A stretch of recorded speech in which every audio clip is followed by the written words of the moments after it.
Well, thank you everybody for returning for the second hour with our presenter, James Tanner. If you'd like to hear his bio, you can check the first hour presentation.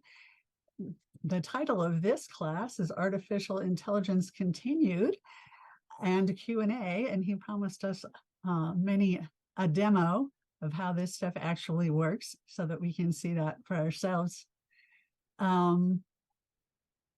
One of my concerns that I've heard people voice, so I'm going to get my question in here first, is how can you tell when you're using this stuff produced by AI, how can you tell if it's actually true or if it's some kind of manipulated document that you're looking at or something like that? You know, people are worried about, will I still have to look up everything in the original location because I'm not sure if this is really what it is? Does that explain? Okay. Well, I'll give you a quick answer, but then as I'm talking along, I'm going to probably elaborate on that quite a bit over the next hour, or whatever we're talking, maybe next 40, 50 minutes. So the question here is reliability. Well, the answer to that is the same as we've had it for everything ever since time immemorial. In other words, if you blindly accept information that's given to you every time somebody tells you something, if you're, as an attorney after 39 years of being a trial attorney, I would say I have a healthy bunch of a healthy level of discrimination, if you want to say. I usually say I don't believe anything anybody tells me, really. But anyway, that's not a new problem. It's an ongoing issue, and the question here is, if you think that if you're the person that clicks on emails that come in that say, I'm tracking your package and I need you to verify your address and phone number and things like that, and you think, well, I don't have a package, but I don't know, maybe I do, and you click on it, and now you've gone into somebody that's going to scam, and they've captured your address and phone number and everything. And no, that's not exactly, it's not a new thing. It's been happening forever. And the only difference here is that, for example, with photographs, the visual part of it, the image part of artificial intelligence has gotten to the point where it rivals any other kind of photograph. So your camera, telling the difference between what's clicked on your camera and what comes out in your as AI, you're not going to be able to tell the difference. This week, the new, it's called OpenAI, the big company, which, by the way, is kind of a major part of which is owned by Microsoft. So it's kind of an alternative Microsoft thing.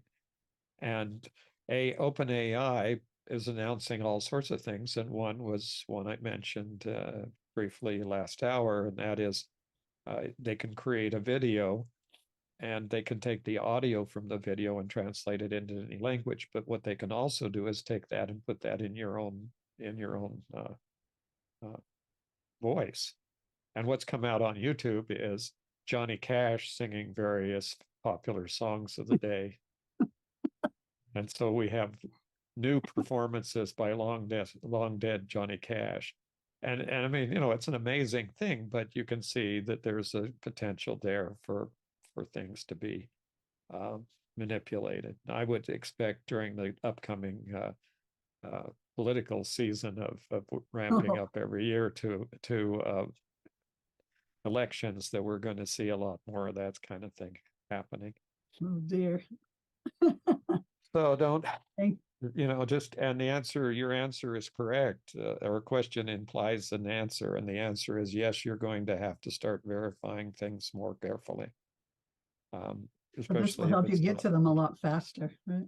Yeah, but some of the things that are happening, one example is, I'll show briefly, when you do a chat search with Bing Chat, which is really Chat GPT version 3.5, if you do a chat search, then they will give you all of the footnote references to where the information came from. And so if they're not there, or you can see, actually go click on them and see where they got it from the document. It may not be reliable then, and you may make the decision you don't want to use it, but basically they're giving you a chance to do that without having to think about it. Fantastic. So, well, thank you. Well, I'm going to stop my video and okay, well, let's get started with the demo. How would that be?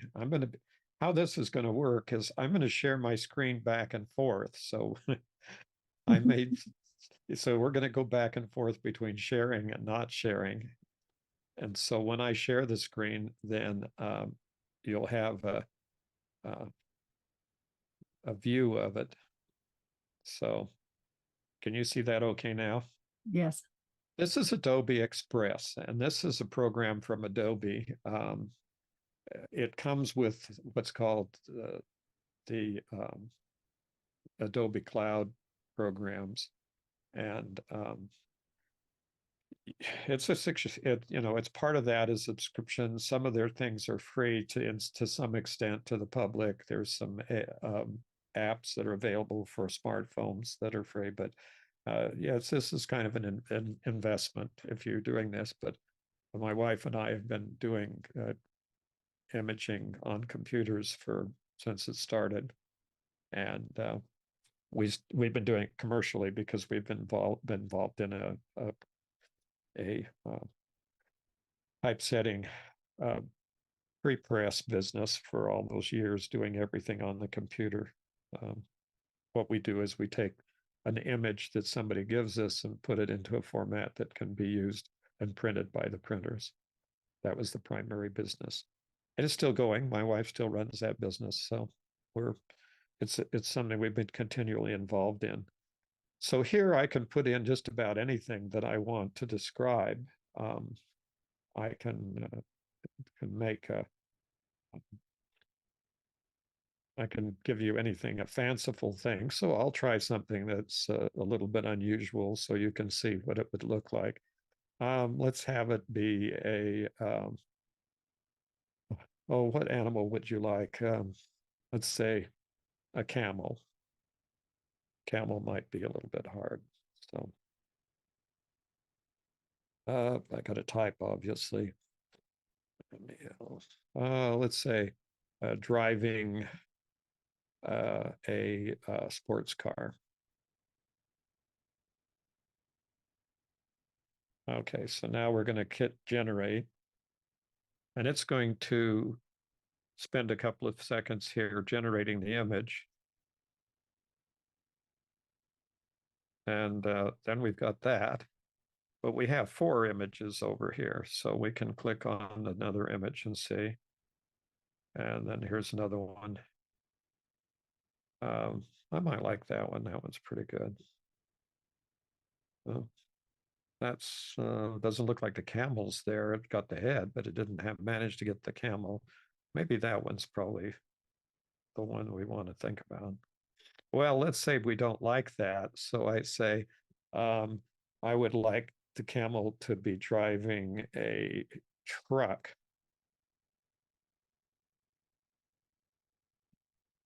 Oh, got a spell. And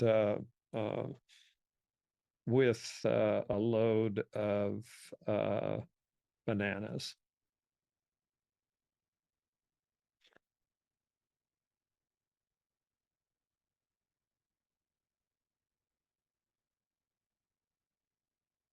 Okay.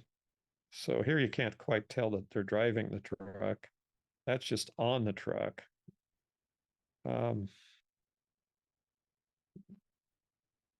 Pretty hard to get the camel inside the cab of the truck, so it's probably the wrong animal to collect. But so you can just keep modifying these indefinitely, or you can choose one that you like, or you think it's an interesting image. You can use that image.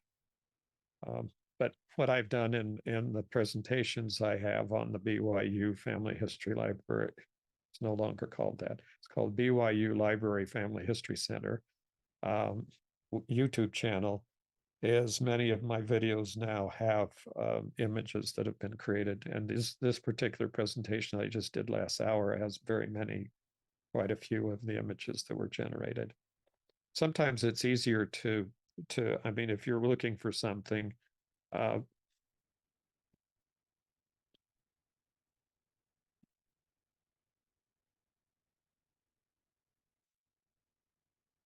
like people walking on a street in a major city, I mean, that gives you a little bit more general kind of an image, and it might be more useful.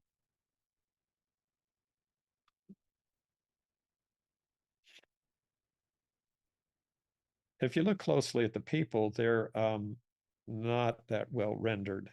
So this is one of you have to look at the limitations of the programs. You'd think, well, it's going to be really easy to tell this is computer generated because all these people are kind of weird. Okay, well, that's one program. I'm going to stop sharing for each one of these. And then that would take us out of that. And so now I'm going to do an image in Bing, and it's Bing Image Creator. Let's see. So we're going to go to, I'll get it set up here and then I'll share my screen. So this is Microsoft. So now we have Image Creator, and let me share that. Any questions or anything while we're doing this are fine. Did I lose everybody? Does anybody have a question they want to ask right now? Yeah, I mean, just raise your hand or break in and just ask, and Unmute we'll yourself.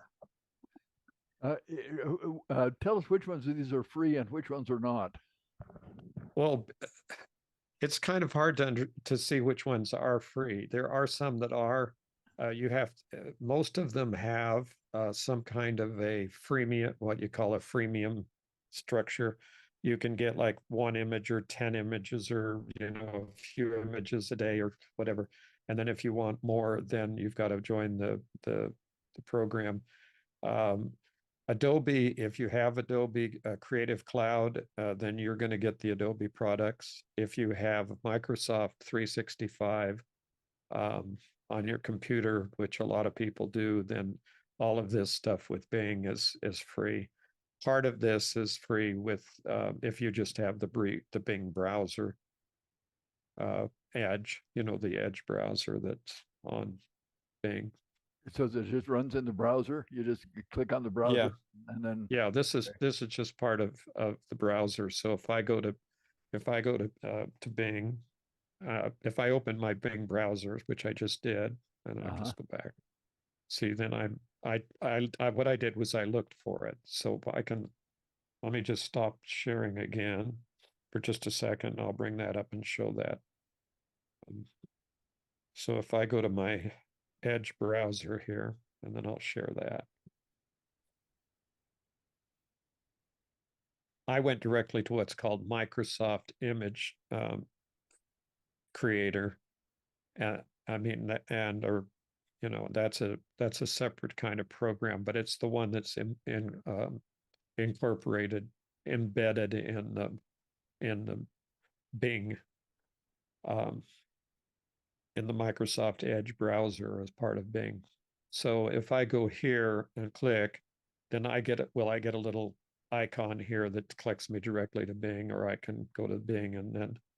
No, you're not showing the screen. We're not seeing anything. Yeah, well, I didn't pay anything for this.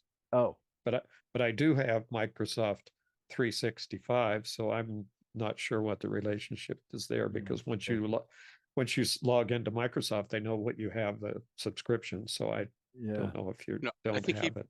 I think he means you're not seeing your We're not seeing browser it window. Oh, I didn't click share. Oh, there we go. Okay.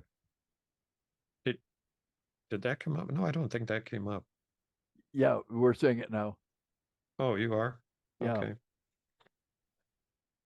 Okay, so basically what we have here is a whole bunch of different things, but I can say, for example, make me an image of, I want to say a forest with leaves, with autumn leaves, and a lake,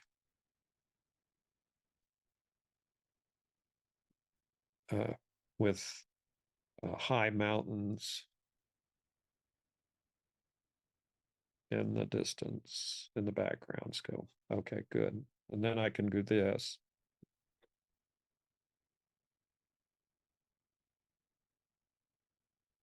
And basically it says I'll try to create that.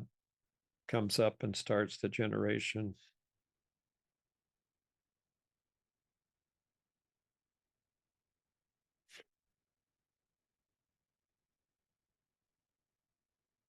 So here's one of the images it created. There's another one. There's another one. Obviously, they look like they're AI created images. They don't look like photographs. But if you're careful with the program and use the image creator program, which is not this part of the webs of the Microsoft Bing website, then you have some things you can specify, the type of picture that it creates, and what kind of content is in that, whether it's photographic or whether it's some style, some type of style. So once you have this photo, then you can download that photo to your computer, and I'll just show that. I'm not going to show the download, but that's what I'm having. I've got to download it and save it.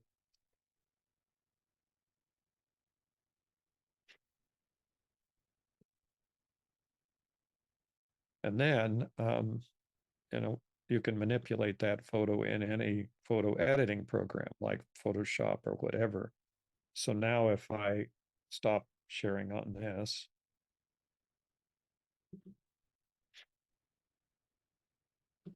and go into my Photoshop and put that, I'm going to pull that image into my Photoshop. In fact, I'm pulling it into what's called Photoshop Beta, which is their development program. Once it comes up, it's going to take a second to come up. I'll share it again and you can see when it's in Photoshop. Any other questions while we're...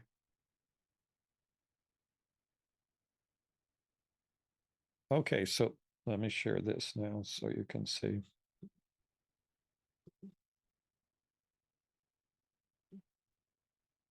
Okay. So now what you have is an image. If I pull this part of the image out, you see I have that same image I just generated. Now I can take this and I hit generative expand, and that will take and fill in and make this a larger picture. So it adds to the image that's already been generated. So I can go done. No, I want generative expand. Oh, I didn't want to do that. I'm sorry. I'm going to go back. Okay, now it'll be easier to do it this way. Now I have a standard size of picture selected. So now ask it to generate.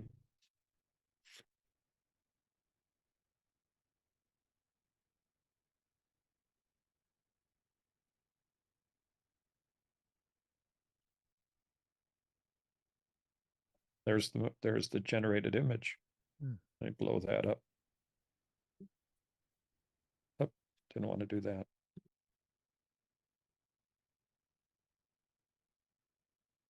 Well, I have to go back. There we go. There's the generated image. Make it up a little bigger. Now, if you zoom in on this, you can see it's eventually not, you're going to see the pixels. So it's going to go into pixelation. So it's just like if you took this picture with a certain resolution of a camera, you're stuck with that resolution. But what you can do further from that is to, you can actually put this into a program, an Adobe program, which is why we have a whole bunch of them, called Lightroom. And with Lightroom, you can enhance this photo. What that will do is it'll go in and increase the resolution of the photo, make the pixels smaller and give more detail to the picture. And I'm in the process now, as I mentioned, I'm a photographer, but I sell photos through Adobe's stock photos, and they started taking AI images a while back, and I started generating them, and I've already started selling generated images like this. They're at the high enough quality that they match professional photography and are sold as professional photographs. So, but you said that these can't be copyrighted. Is that correct? yep, you can't, but there's a difference between a copyright and a license. You can license them. You own them. I mean, it's possession is important, and I own this in a sense. Doesn't mean that somebody couldn't copy it, but what would be the point of copying this? And I can then put it on stock, and if somebody doesn't have a way to generate or wants this like particular photo, then they'll buy it. You know, it's like you can't copyright all the stuff you buy in stores. I mean, yeah, toasters are toasters are toasters, and somebody's going to buy a toaster, and you know, because they like your toaster. And so the copyright kind of is, in a sense, immaterial at this level.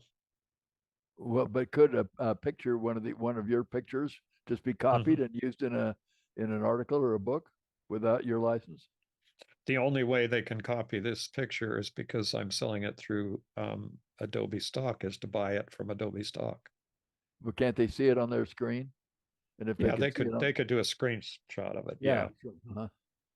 But their screenshot is not going to be sufficient to actually use it in some other way, because the screenshot is going to be 72 dpi.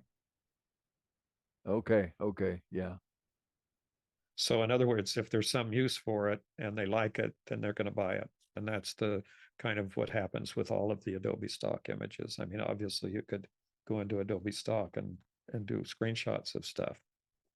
If you did that with the copyrighted images, then you'd have a problem. If you do it with, if you say, oh, that image isn't copyrighted, and so I can just use it, but you're not going to be able to use it commercially because the resolution wouldn't be high enough that you could ever do it. The only way you're going to get the photograph is to download it from Adobe Stock at the resolution that it's been made. Does that make sense? Yes, yeah, it does. It's helpful. But what I was thinking of is if you were writing an article that you wanted to just show an illustration or put it in your journal, you know, or you're writing a history, and you generated here's what our house looked like. Yeah. And the answer is that you can do that with anything you see on a computer screen, because you know, your image capturing on a computer screen is universal. I mean, anything that's on there, I can just capture. Yeah, but if you're doing a copyrighted item and you put it in your own article, is that legal or not? If it's a screenshot. Oh yeah, copyrighted. Well, then there's a thing called fair use, and now we're getting into a long discussion of copyright, which by the way is this is an editorial. Please take this as an editorial comment from somebody that only worked on it for 39 years. is the biggest mess of fire swamp that you've ever seen. I remember you gave us a class, a couple of years ago, in this group on copyright. And I remember thinking how complicated it was then. Oh, and it's not just complicated, it's totally irrational and unreasonable. It doesn't have any, it doesn't make any sense at all. It's just really kind of a mess. But from the standpoint of, for example, if you wanted a good example, there's a huge um, image supplying company in California, Getty Images. Yes. Okay, if you've done any business kind of things, you probably bought an image from Getty Images.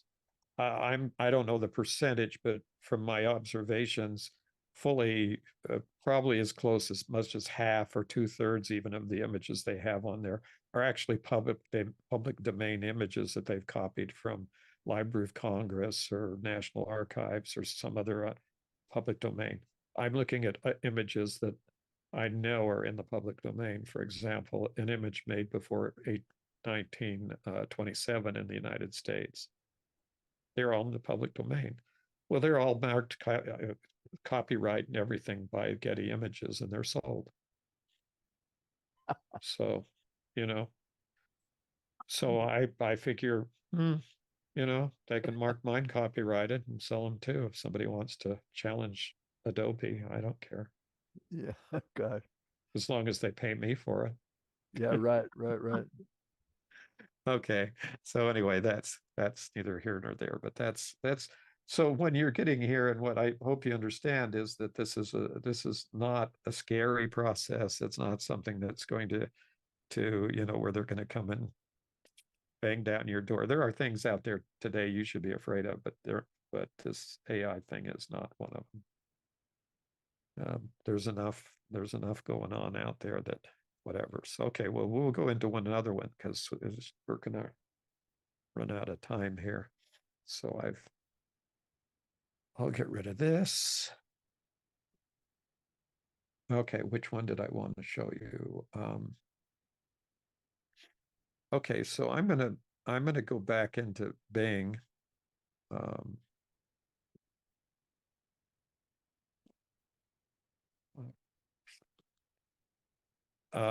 And I'll show you another part of Bing. So let me share screen here. This is something that I can tell you is probably going to be of very great interest to genealogists and the way they're doing work. Okay, so once again, I can go to the Edge browser, which includes chat and the image part of it. So now we're into the chat part. Now the chat part does a lot of different things. It uses what's called a large language model, which what they've done is they've gone out and looked at billions of records, looked at how the language is put together, how that comes to you when you're working on your computer, if you are working in Google or Bing or whichever one you're working with. What you can turn on is sort of a grammar spelling checker. And if you've noticed it on your phone, when you start to do a text on your phone, is they will complete the sentence or complete the words or complete whatever you say. If you say happy, it'll give you choices like birthday or whatever day or whatever. And so expanding that out to huge amounts of text, then what you have is when you put that in, but you can also do certain things to manipulate the text. So they can look to what's called deep learning, which would teach the computer how the language works, and actually then they can come and read it and analyze the text. So if I come down here and I say to and I'm just going to copy this and paste it because I was not going to sit here and type long things. So if I say summarize the following will and give me a list of all the names and their relationship to the testator with dates, if possible, in tabular format, then I'll go over here on my computer and copy a will, which is pretty long.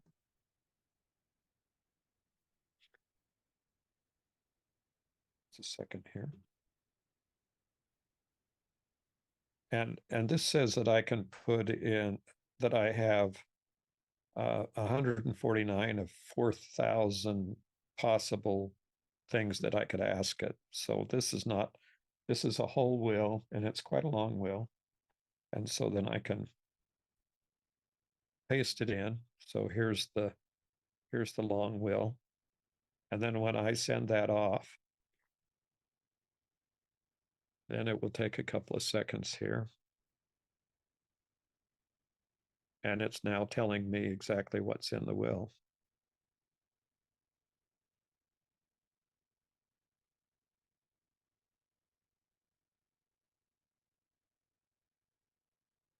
And here's a table of all the names mentioned in the will.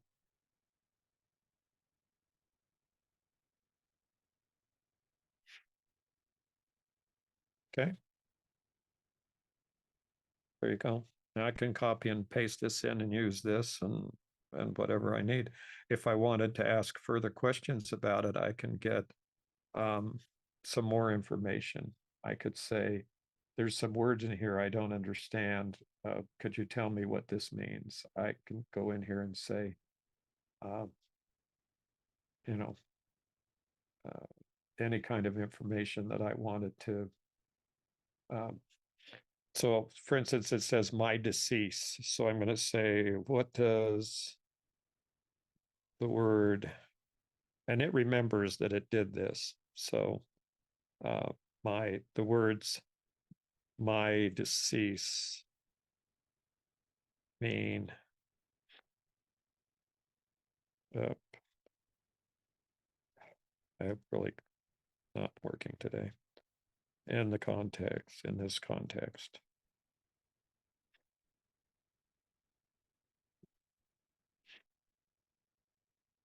Or it shouldn't be what do the words, but anyway. So it says in the context of a will, the term my decease refers to death. The person who has written the will, in this case, William Hodkin willed, is a formal legal way of referring to the testate, the person who made the will's death. See, in other words, now I could ask more and I could say, well, explain to me what a testator is. And then it would keep going, and you can then just keep going and asking questions. And in this case, there's a 230 down here at the bottom. That means it will remember up to 30 questions about this particular set of words, whatever I've asked it to do. And there's nothing that means you couldn't put it back in and start that question over again. Does that help? Any questions or anything about that? Comments? I missed the first part of that as to what this is. Is this just in Bing or where? It's in Bing. Yeah, Microsoft Bing. And it's called Chat. And it's Chat GPT version 3.5.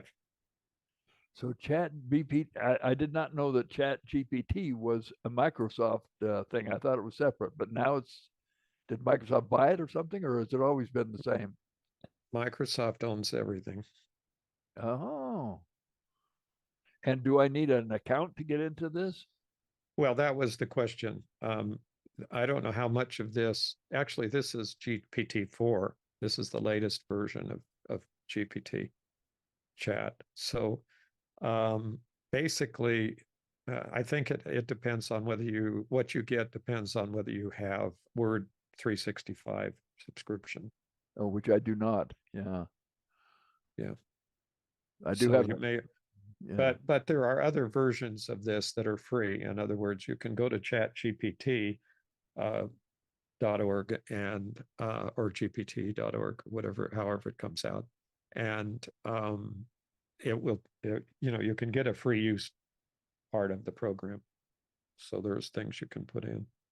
Well, I If I- tried some time ago to get into Chat GPT, and I got into it, but it wanted to know an account or it wanted to know something, and I thought, gosh, Oh I'd yeah, rather- you've got to always open an account. So Okay. here's Chat GPT, OpenAI. OpenAI, the owner of the one that developed Chat GPT, it basically has the majority of this company is owned by Microsoft. Okay. It's a partner with it's a in kind of a close partner with Microsoft. All And right. so you can do it. You can if you once you log in, then you have some limited use of the program How for would I free. use? How would I use for? Yeah, I'm always interested in free. How would I use this to generate an outline for one of my classes, one of my family history classes? Okay, well that was the next thing I was going to do. So Oh, wow, just right. Then I'm a straight man for you. okay, so we'll go back to Bing, and we'll get to the chat part of it. And so let's say I want to gotta come up with it. I should have come up with a subject before when I thought this is, let's suppose that I go in and say, give me an outline for a class on Today's Veterans Day, military records would be a good one. okay, military records, class on US military records and where they are located for searching online. You left out the word records, so that might affect your output here. Oh, yeah. One good thing about the computer by now that with everything, because I have AI set up on almost every program I'm using now. It has AI, and it will tell me when I leave words out, which is something that I do frequently and have all my life. Is just a thing that I do is think faster than I type. Okay, so it's really helpful because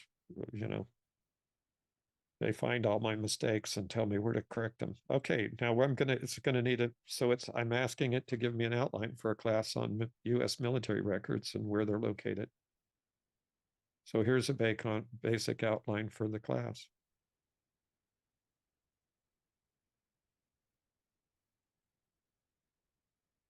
Oh, wow, that's something.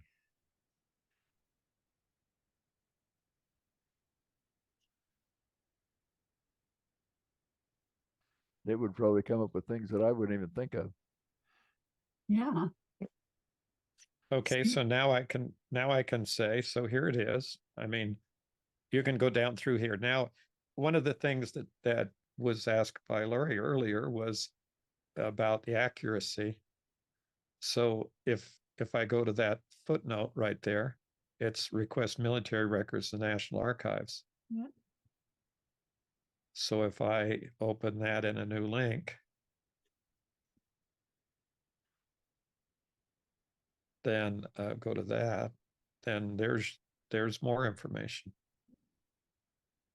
And I could use this link, and this, is in part of my class, obviously. So there's all these footnotes through here showing where that information came from. Nice. Then I can do, didn't want to do that. So I go back where I was. Oh, no, I probably managed to lose that for some reason. No, I didn't. There we go. So now I could say, give me give me topics from the above article, above response. What we're seeing, what we're seeing your old screen. We're not seeing the military records. No, you're not seeing the records. I'm telling Chad, I want more stuff. Yeah, but Well, we're not seeing what you just had. We're showing what you had earlier. We're not seeing your military outline. Oh, okay. But let me stop sharing. oh, it was the fourth one at the top, fourth tab.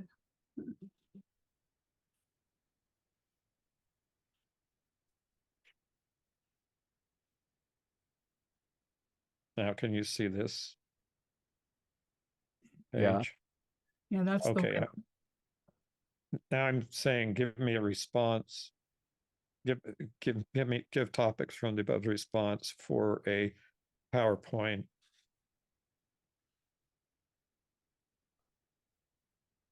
with 30 slides.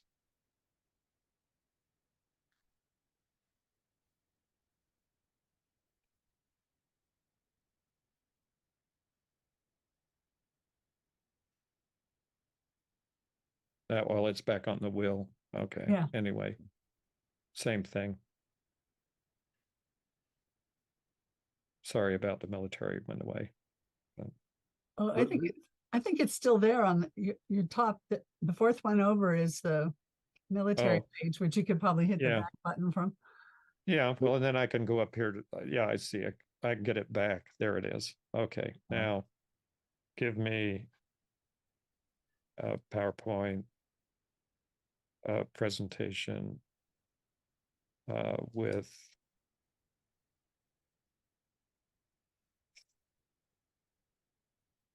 if I can spell 30 slides.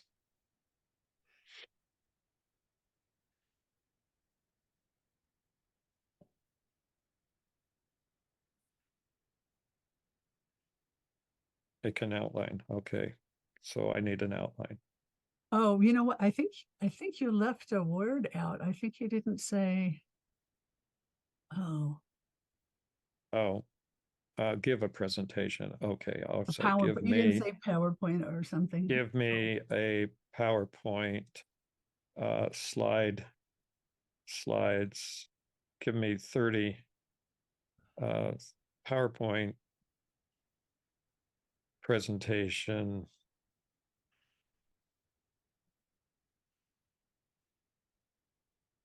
outline with 30 slides. You got to be really careful what you ask it to do because you get what you ask. yeah, that's the problem. That's just like a Google search. Then you have to learn how to phrase things. Yeah.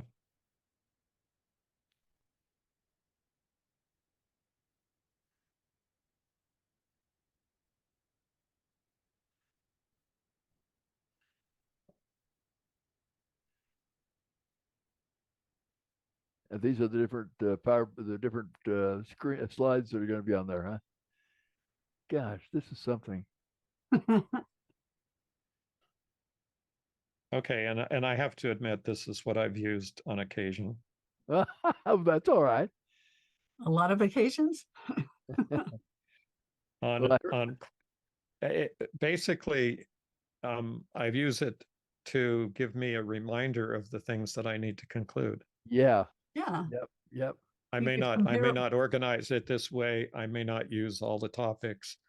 I may substitute others, but when I do this and ask for it, then it gives me, oh, wait a minute, I should have included all that. You know. Yeah.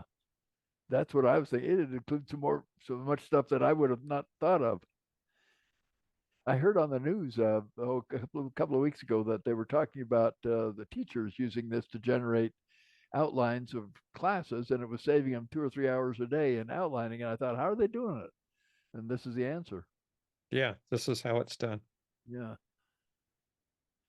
So we've got, the way that it's being outlined is just right here.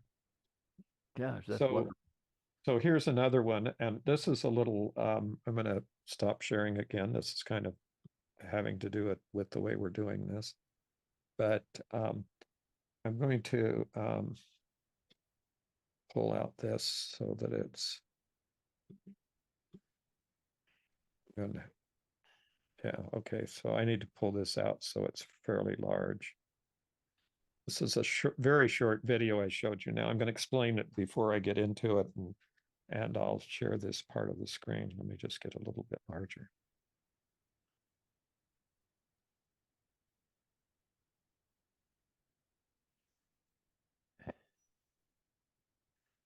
Okay, so what I did here was I created a very short video showing what happens when you take a smartphone and you have to go in and put in Google Translate. And it's an app.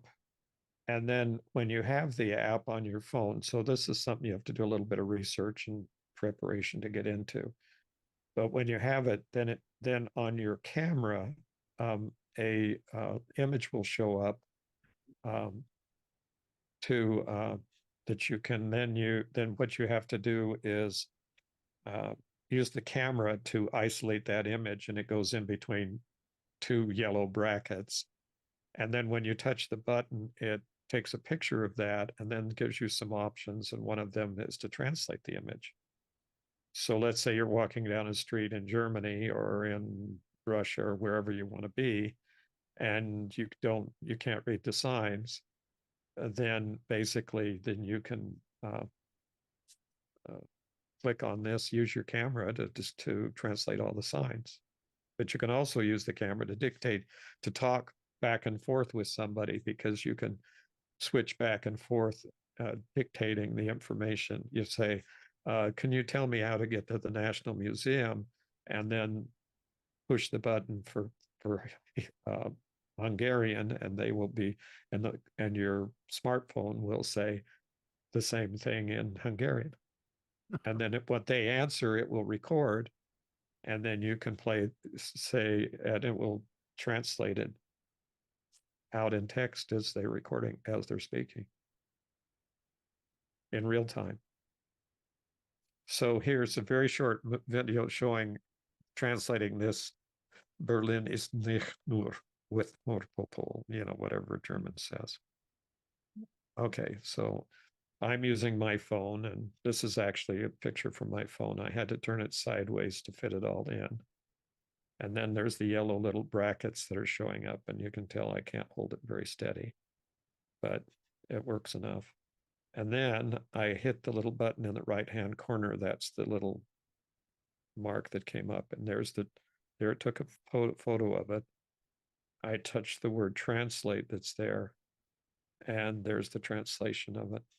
Now, let's say you're working on Danish baptismal records, or you're working on German baptismal records, or you're working on whatever you're working on in genealogy, and it comes up and you say, I don't read that.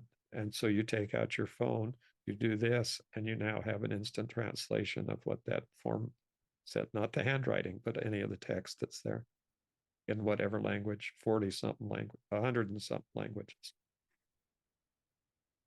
Does that change anything anybody does?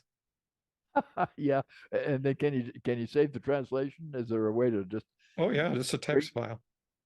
And it's what do you push? What is there one of those buttons over there that says save this off as a text? You just highlight it on your screen, highlight and it'll say, and then say save to a file, or whatever. Yeah, it's on the clipboard then once you've highlighted. Yeah, you can do that. Gosh, you can copy it. Yeah. You can send it, you can share it, you can do whatever, whatever you want to do with it. Can you do, I guess you could just do the same thing with translating a paragraph out of a book or something? Oh, absolutely. Very good. Anything written, anything that's, if it's in text, it can't, handwriting, it doesn't do well. Unless it's, capitals spelled out, like, but otherwise it'll read signs on the street or anything. Nice. And if you go into a movie, I mean, if you're going into images on say Google Images, and you've got 500 images, and there's a sign and you don't know what it says, you just pull out your phone, click, take a picture, and it translates. Gosh. Well, I've used the Google Translate on my website by just typing in, you go to translate on Google and then just type in the URL for where my website is, and everything shows up in Spanish or Swahili or whatever language you want. Yeah. And it's not a bad translation. No, but but here it's live. It's Yeah. real time. And Yeah, right. for instance, my daughter and her family, they're both, my daughter and her husband are both professors at BYU. But anyway, they seem to end up places. So they spend, my son-in-law is professor of political science at BYU, and they go over to Europe all the time and spend a month or 2 months. And I think they're going to go over there and spend a whole year or semester or whatever.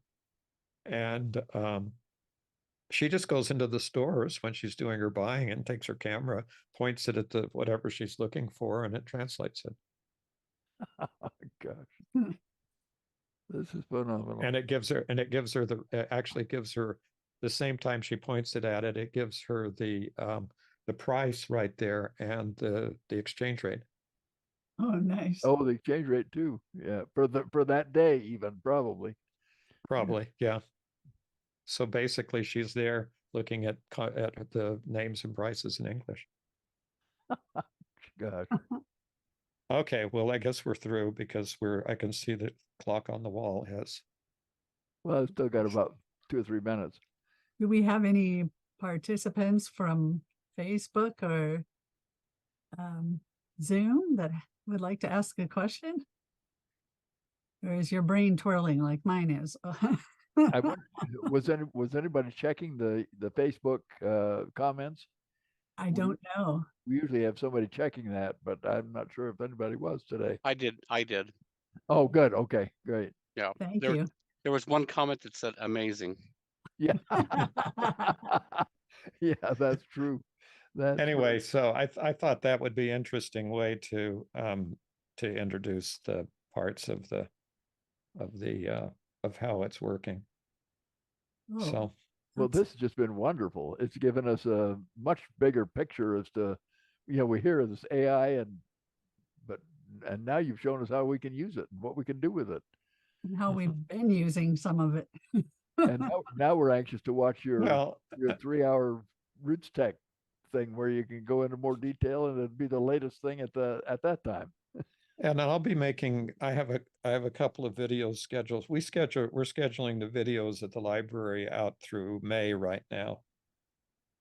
And so I have two videos on AI coming up. And I may have another one, but the ones at Roots Tech, it'll be 3 hours of it. That's probably more than anybody really wants to know, but. But it's the details. Yeah. To find that at BYU, all you would need to do for those who are listening is go just do a Google search on BYU FHO. That still works. They haven't changed the initials. And then you'll be on the main page of the family history or the family search center there, whatever we're calling it now. And just look on that page and it'll show you where to find the presentations and the schedule of upcoming presentations. And you'll be able to find these as you could even sign up for notification, I think, of when the new ones come out. Oh, yeah. Yeah. You can. I get a weekly telling of what's up, so what's coming. So yeah, really easy to do. So that'll be great. This is So probably. No, I was just going to say this has been just really enlightening, just really helpful. Well, we really appreciate you coming and doing this. And now that you know what wonderful presentations we have available here at UV Tag, James comes back fairly regularly, so you'll want to watch what we're doing every month. And our focus, as you may or may not know, is helping genealogists survive and thrive with new technology as it's coming along at the incredible pace it's coming along. I've told people about this group before, and they said, "Well, I'm not really a computer egghead or whatever." And I said, "No, we're not eggheads. we're trying to help each other survive the onslaught of all this wonderful technology and make the most of it for our research. So just so you know, we're thankful to James for being with us today for both the presentations. We're thankful for Jerry stepping in and doing the broadcasts for us, and for all of you for attending. And thank you very much.